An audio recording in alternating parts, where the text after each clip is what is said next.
Bem-vindos, pessoal! Estou gravando isso no dia 16 de julho e a noite de quarta para quinta-feira foi, sem dúvida nenhuma, uma das mais intensas dos últimos meses. Antes de entrar em cada detalhe, quero contar como as coisas se desenrolaram, porque o que aconteceu no Comando Central americano e o que aconteceu no terreno, no Irã, no Golfo, praticamente andaram lado a lado a noite inteira. Vamos começar pela sala de decisão, porque é ali que tudo começou a ganhar forma. O Wall Street Journal, citando autoridades americanas, revelou que o presidente Donald Trump está cada vez mais inclinado a ampliar as operações militares dos Estados Unidos contra o Irã, embora nenhuma decisão final tenha sido tomada até o momento. Segundo essa reportagem, nas reuniões recentes da sala de situação, discutiu-se ampliar os bombardeios contra a instalação subterrânea que os americanos apelidam de Montanha da Picareta, atacar mais infraestrutura energética iraniana e até tomar a ilha de Karg ou outras ilhas estratégicas na região do Estreito de Hormuz. Essa discussão veio logo depois que o Irã retomou os ataques contra navios comerciais e o cessar-fogo provisório simplesmente desmoronou. Então já dá para perceber, em Washington, a conversa é sobre escalar ainda mais, não recuar. E foi exatamente isso que aconteceu horas depois no terreno. Enquanto os generais discutiam os próximos passos, os caças americanos já estavam cruzando o espaço aéreo iraniano em ondas de bombardeio pesadas. Tenho imagens de explosões registradas durante a madrugada, resultado dos ataques dos Estados Unidos contra alvos espalhados por todo o território iraniano. Dá para ver o clarão, o fogo enorme depois do impacto das bombas, e mesmo sem enxergar tudo com nitidez, dá para ouvir o som das explosões enquanto os caças passam. Outro trecho mostra um posto policial da Guarda Revolucionária em Chabahar sendo atingido, com relatos de que ataques aéreos americanos miraram especificamente postos de bloqueio e checkpoints das forças policiais ligadas aos Guardiões da Revolução, numa tentativa de abrir as ruas para a população. Enquanto isso, a defesa antiaérea iraniana reagiu a noite inteira, tentando abater os caças americanos com o que ainda resta de seus sistemas. E aqui entra um detalhe que muda a leitura de tudo. Existe uma avaliação de inteligência de alta confiança de que a Rússia e a China enviaram sistemas de defesa aérea para o Irã durante o período de cessar-fogo, além de reforçarem a artilharia antiaérea pesada que já possuíam. Não está claro quantos desses sistemas mais sofisticados de defesa antimísseis chegaram de fato, mas a atividade antiaérea foi registrada a noite toda, tentando engajar os caças. Houve atividade antiaérea em Shiraz e também em Isfahan, e Isfahan não é uma cidade qualquer, é onde fica uma das principais instalações nucleares do país, o lugar onde o urânio altamente enriquecido está sendo escondido, tanto ali quanto na tal Montanha da Picareta. A intensidade da defesa antiaérea, justamente ao redor de Isfahan, sugere que essa era, provavelmente, uma tentativa de amolecer as baterias antiaéreas antes de uma futura investida direta contra as instalações nucleares. E também houve atividade antiaérea no sul de Teherã. Ou seja, o país inteiro estava aceso. Existem imagens dessa noite mostrando clarões no céu sobre Teherã, os iranianos tentando engajar os caças americanos, e é possível ouvir as explosões das baterias antiaéreas disparando na tentativa de derrubá-los. E aqui vale registrar algo importante que quase esqueci de mencionar. Nessa mesma operação, os Estados Unidos também bombardearam um navio. Mas felizmente, até o momento desta gravação, não há nenhuma evidência de que algum caça americano tenha sido atingido ou derrubado. Sobre os locais atingidos, houve explosões em Konarak, com caças americanos ouvidos sobrevoando a região. Kohamabad também foi duramente atingida pelas forças americanas. Semnan sofreu ataques intensos, ou seja, os aviões estavam voando por todo o território iraniano. E Bandar Abbas, para quem está acompanhando, esse já é o quinto ou sexto dia seguido em que a cidade é alvo das forças americanas, na tentativa de continuar neutralizando as capacidades iranianas antes da próxima fase da campanha. O Comando Central dos Estados Unidos encerrou uma onda de ataques noturnos contra o Irã às 9 da noite, horário do leste americano, na noite anterior. As forças americanas atingiram centros de comando iranianos, instalações de defesa aérea, capacidades de mísseis e drones, além de instalações de vigilância costeira, numa tentativa de reduzir ainda mais a capacidade do Irã de ameaçar embarcações comerciais que cruzam o Estreito de Hormuz. O comando usou munições de precisão contra alvos em vários pontos, incluindo Bandar Abbas. Tem imagens dessa operação? Sítios de mísseis completamente destruídos, bases de drones neutralizadas, um lançador a menos, uma área de comando e controle eliminada. A torre de comunicação de um desses centros de comando foi derrubada com uma explosão enorme, e havia até um drone sendo rebocado que simplesmente desapareceu na explosão. Também aparece algo não identificado piscando no céu, provavelmente um caça ou um drone americano sobre o território iraniano.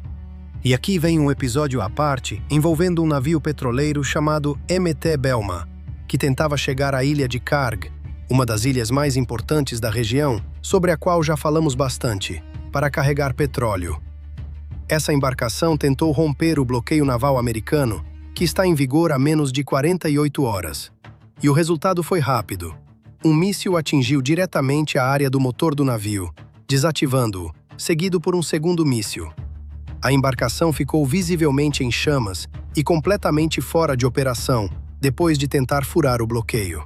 Tem também algo curioso que aconteceu longe da linha de frente dos bombardeios. Um incêndio de grandes proporções irrompeu dentro do complexo do santuário do Imam Reza, em Mashhad, no extremo leste do país, uma região que praticamente não havia sido alvo de ataques até então. As autoridades iranianas alegaram que o fogo começou numa oficina de asfalto dentro do próprio complexo. Só que esse é justamente o local onde o antigo líder supremo foi sepultado, e agora está tomado pelas chamas. Mais uma dessas explosões misteriosas que seguem sendo um problema incômodo e recorrente para o regime iraniano. Do lado iraniano, a resposta veio com ataques pesados contra o Bahrein, enquanto os bombardeios americanos ainda estavam em andamento. As defesas aéreas do Kuwait estavam interceptando ataques de drones hostis naquele momento, e o Estado-Maior confirmou que as explosões ouvidas eram resultado dessas interceptações. Ou seja, Bahrein e Kuwait entraram na mira do contra-ataque iraniano. Além disso, há relatos de lançamentos de mísseis balísticos a partir do oeste do Irã, da região do Azerbaijão iraniano e da província de Lorestão, uma resposta direta às ondas seguidas de bombardeios americanos. A Guarda Revolucionária também alegou que mísseis balísticos da série Khaibar-Shekan atingiram uma rampa de manutenção de caças americanos e centros de comando na Jordânia durante a madrugada. Só que, como sempre, vale desconfiar dessas alegações iranianas até haver imagens reais confirmando o impacto. Eles sempre dizem que acertaram o alvo, mas até o momento desta gravação, não existe nenhuma prova concreta disso. De qualquer forma, seguimos acompanhando, já que a Jordânia também foi citada como alvo pelas forças iranianas. Agora, algumas atualizações importantes antes de chegarmos aos comentários do presidente Trump. O Iraque suspendeu o carregamento de petróleo bruto em todos os seus terminais depois de um ataque de drone, atribuído a atores não estatais apoiados pelo Irã, contra um petroleiro no terminal de Basra. Mais um navio atingido e destruído por drones, dessa vez num terminal petrolífero iraquiano. Com isso, o Iraque parou de exportar petróleo, o que evidentemente é péssimo para a economia global do setor. O jornal britânico Telegraph, citando fontes no Iêmen, informou que os Houthis estão preparando planos de contingência para fechar o estreito de Bab el-Mandeb, em coordenação com o Irã, caso Teherã decida escalar ainda mais o conflito. Segundo essa reportagem, os Houthis estão ampliando os laços com o Al-Shabaab, na Somália, que é, obviamente, uma organização terrorista, incluindo uma suposta transferência de tecnologia iraniana de drones com o objetivo de exercer influência sobre os dois lados dessa via marítima estratégica. O Telegraph observa que esse movimento espelharia a estratégia iraniana no Estreito de Hormuz, permitindo que Teherã ameace simultaneamente dois dos pontos de estrangulamento marítimo mais importantes do mundo. Ou seja, primeiro bloqueiam o Estreito de Hormuz, agora tentam fazer o mesmo no Mar Vermelho, disparando os preços do petróleo e ameaçando desestabilizar ainda mais a economia global. Nada bom. E o Irã foi além.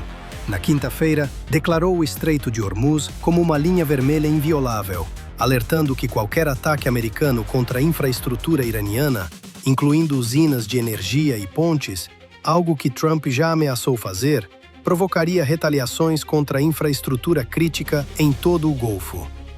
Esse aviso veio depois de 4 dias seguidos de ataques contra alvos militares iranianos, e depois que Washington reimpôs um bloqueio naval aos portos iranianos, afirmando que o objetivo é restaurar a liberdade de navegação no Estreito de Hormuz após repetidos ataques iranianos contra embarcações comerciais. Sinceramente, nem vale a pena repetir tudo o que foi dito.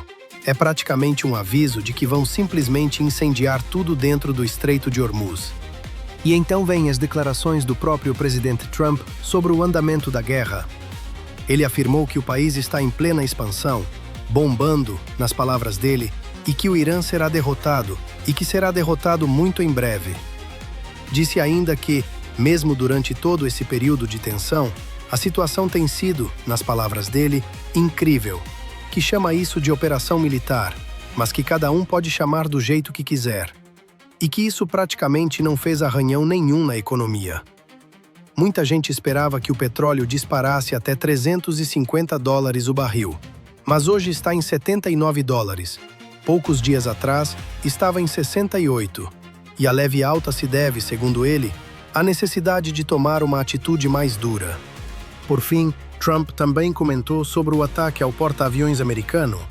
Ele mencionou que, há algumas semanas, 111 mísseis foram disparados pelos queridos amigos do Irã, mirando o porta-aviões Abraham Lincoln, que ele descreveu como uma embarcação linda, e que, dos 111 mísseis disparados num curto período de tempo, todos os 111 foram derrubados no mar sem dificuldade. Ele pediu para as pessoas pensarem nisso com calma, dando todo o crédito às defesas em torno do porta-aviões americano. Então, é essa a fotografia do momento, registrada nesta data de 16 de julho. Bombardeios pesados, despedaçando pontos estratégicos do Irã, o regime iraniano revidando, iluminando o céu na tentativa de abater os caças americanos, sem sucesso até agora, mas conseguindo lançar ataques contra Bahrein, Kuwait e Jordânia. Agora resta esperar para ver o que vem a seguir. Confesso que, enquanto organizava essas informações, fiquei pensando em como seria estar numa sala de comando dessas, vendo mapas e relatórios de inteligência chegarem em tempo real, sabendo que cada decisão pode significar vidas de um lado e do outro, e também em como seria estar numa dessas cidades iranianas, ouvindo o som dos aviões passando de madrugada, sem saber se o próximo alvo é perto de casa.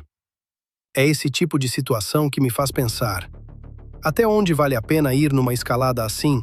E quem realmente paga o preço quando as grandes decisões são tomadas longe do campo de batalha? Fico curioso para saber o que vocês pensam sobre isso, porque não existe resposta fácil aqui.